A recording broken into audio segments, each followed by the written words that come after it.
मग त्या पाण्यामध्ये उड्या मारत असतात, लहान लहान छोटे छोटे असतात, काही बेडकाचे पिल्ले, काही मोठे, काही बेडकाच्या मुंग्या, खूप सारे असतात आणि ते तिथं त्यांचं एक वास्तव्य असतं, तिथं राहत असतं.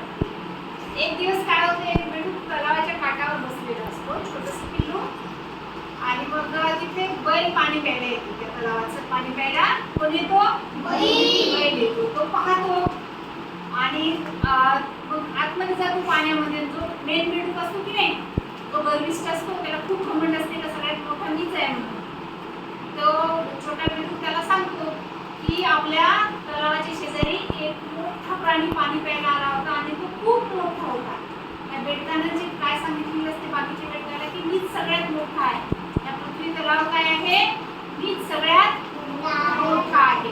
मग तो म्हणतो नाही, तो तुझ्यापेक्षा खूप मोठा असतो आहे म्हणतो तो प्राणी, तुझ्यापेक्षा खूप मोठा आहे. मग तो काय करतो, बेडूक खूप मोठं फुगवतो, खूप मोठं फुगवतो, हवा आतमध्ये घेतो. बेडकाचं पोट फुगते ना, हवा आतमध्ये गेला, तू पाहिलाय का? तर मग तो असा पोट फुगवतो खूप सारं, एवढं आहे का, एवढं आहे का, एवढं आहे का म्हणता म्हणता तो खूप असं मोठं होतो. मोठा झाल्याच्या नंतर ते हवा एकदम त्याच्या पोटामध्ये जास्त जाते. हवा जास्त गेल्यामुळे त्याचं पोट फटकन फुगतं. काय होतं?